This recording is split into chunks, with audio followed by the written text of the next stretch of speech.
Legislative Director for the Virginia Shooting Sports Association, is with us. How are you, David? I'm great, Cam. Good afternoon. It's good to talk with you once again. We had the last gubernatorial debate last night down in Blacksburg, right? Yes, we sure did. And Terry McAuliffe said he doesn't care what the NRA thinks of him, which I find interesting. Because as you know, Dave, the NRA is not a building in Fairfax. The NRA is a group made up of more than 5 million Americans, a lot of whom live in the state of Virginia. That's exactly right. Basically, he was saying that he didn't care about the Second Amendment and he didn't care about gun owners.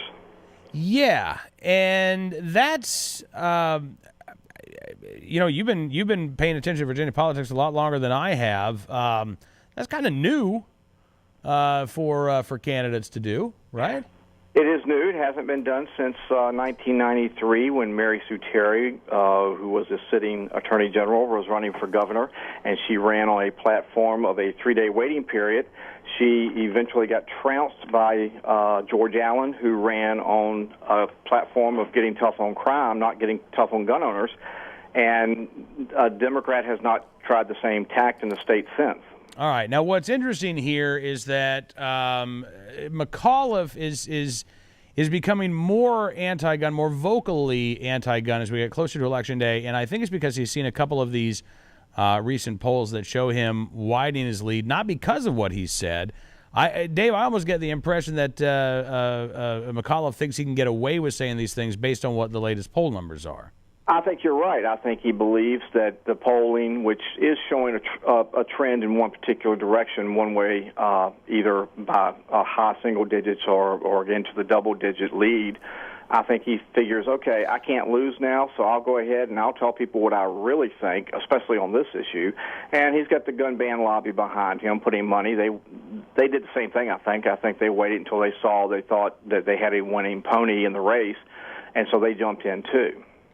I think that's absolutely right, and I think they want to be able to say, "Aha! See, look," and we went into this earlier in the program. I think gun owners in Virginia have got to wake up. They've got to get involved.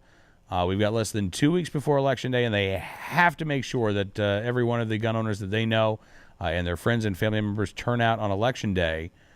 But having said that, Dave. Gun control, when you look at the list of priorities for Virginia voters, more gun control is not among the top priorities. This is not an election that has been about gun control. That's correct. And in fact, the issue, Terry McAuliffe didn't even want to talk about the issue until about 2 weeks ago. The issue, I think, still on the minds of most voters in Virginia is jobs.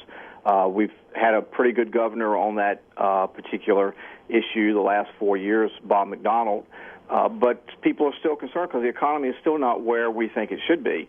My concern is that because they've made it such an issue the last couple of weeks, that the gun ban groups are going to use this as an example of, hey, Democrats, you can get out there, you can feel safe running against the rights of law-abiding gun owners now, because see what they did in Virginia, and it worked there. Mm-hmm. No, that's my concern, too. Now, it should be noted, the last two polls, everybody was talking about a couple of polls that came out early in the week, that one of them was a Rasmussen poll that had McAuliffe up by 17. That really looks like the outlier here, because I'm looking at an Old Dominion poll released today, McAuliffe by 7. Looking at a poll from Quinnipiac on Wednesday, McAuliffe plus 7.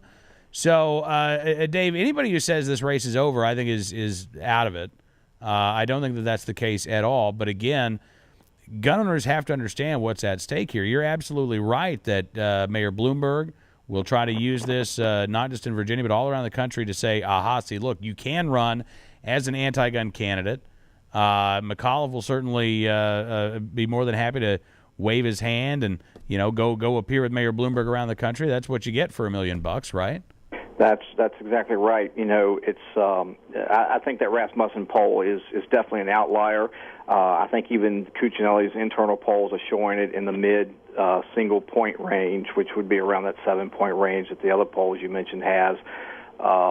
So anything can happen between now and Election Day. We've still got another week, a week and a few days ahead of us, And, if you start crowing too much that you're going to win, you might get bit in the end. Yeah. No, I absolutely. And, and here's the other thing. Just looking at these polls, this is from this week, throwing out the Rasmussen poll, which had McAuliffe at 50, Quinnipiac, McAuliffe at 46, Old Dominion, McAuliffe at 44. None of these polls really have shown McAuliffe getting to that 50-point margin. Even last week, you had a Newport University survey with McAuliffe at 46. So, that none of these polls show him getting to 50%. It's we've got a third-party candidate there that's getting anywhere between 8 and 11%. You've got a lot of voters who are still undecided in this race, and that, Dave. Let's talk about that for a second, because one of the things that we're doing as gun owners, when we're knocking on doors, when we're making phone calls, we're trying to engage people, and we're trying to engage those undecideds. That's a huge portion of the outstanding vote out there, are people who have not made up their mind yet. Well, that's exactly right. Plus, you've got the third-party candidate, and historically, you'll see that soft support, that when you come down to Election Day, about half of the support that a third-party candidate has will usually go to one candidate or the other that's from a major party. That's what happened to the Chris Christie election 4 years ago, where there was a third party, I think, in there, and at the end of the day, a lot of his support left and ended up going to Chris Christie. There's a great possibility. I really have a hard time believing that any of those people that are considering voting for the Libertarian candidate are going to turn around and vote for Terry McAuliffe. Now, one of those polls this week said that that's what it looks like would happen based on their polling, but in the end, I can't believe that if you're not with McAuliffe now, that you're going to be with them come November 5th. Yeah, absolutely. Now, let me ask you this, Dave, because last time we chatted, you reminded us that the state Senate is not up for re-election in Virginia this year, but all of the seats in the House of Delegates are up for re-election. Is that right? That's correct. Is anybody in Virginia, and right now, what did you say the makeup of the House of Delegates is? It's just like 65 to 32. There's 2 vacant seats and 1 independent who's retiring that is in a district that leans Republican. So right now you're looking at about a 66 to 33, 32 vote numbers with the 2 vacants. All right, so almost a 2/3 majority for Republicans in the House of Delegates. And the vast majority of them are pro-Second Amendment. Okay, that's good to hear. Now, is anybody talking about huge shifts in the House of Delegates? No, mainly because most of them are not contested. There are contested races out there, but the vast majority of incumbents on both sides of the aisle are running unopposed. So you won't see any major shift in the House of Delegates. Interesting. Which, again, I think going back to the Virginia governor's race, that indicates to me that there's just, generally speaking, across the state of Virginia, I think there's just a sense. Well, Richmond Times-Dispatch had the editorial where they said basically none of the above, and I think that there's a sense among a lot of the electorate in the state of Virginia. We generally think the state's doing pretty well, right? Moving in the right direction. In fact, even Governor Bob McDonnell right now, as I understand it, Dave, has higher approval ratings than Terry McAuliffe or Ken Cuccinelli. Not only that, if he was able to run for re-election, there's a poll out there somewhere that says he'd be ahead by 5 points right now. So it's not that people are clamoring for change in the state of Virginia. People generally think that they like the state that they live in. That's correct. And yet Terry McAuliffe doesn't like the state of Virginia the way it is, at least not when it comes to our gun laws.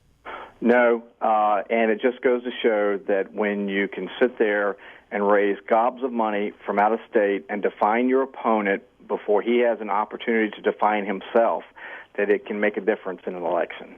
Well, it can, and there's, I will say this, there's one thing that Terry McAuliffe knows a lot about, Dave, and that is raising gobs of money. That's correct. That's exactly right. In fact, I saw something, I believe it was today, that said that Ken Cuccinelli had pretty much kept up to pace with McAuliffe on in-state money. Where he's getting crushed is the out-of-state money. Yeah, well, I mean, look, this this is who Terry McAuliffe is. He came to national attention as a fundraiser for the Clintons, and that's that's his background. He's really good at getting money for politicians. And if you like what he did to the Lincoln bedroom in Washington, D.C., you're going to love what he does to the state capitol in Virginia. All right, listen, this thing is not over by a long shot. Dave, thank you again for coming on the program, and look forward to talking to you again very soon. Voters out there can go to our website, myvssa.org, click the link that says Campaign 2013 over on the left-hand side of the column, and it'll give them all the information they need on who they can contact, the campaign field reps that they can contact to get involved, and even has a flyer from the NRA they can download and give to their family and friends that are Second Amendment supporters. Awesome. Thank you so much. Really appreciate it. Thanks a lot, Cam. All right, Dave Adams joining us from the Virginia Shooting Sports Association.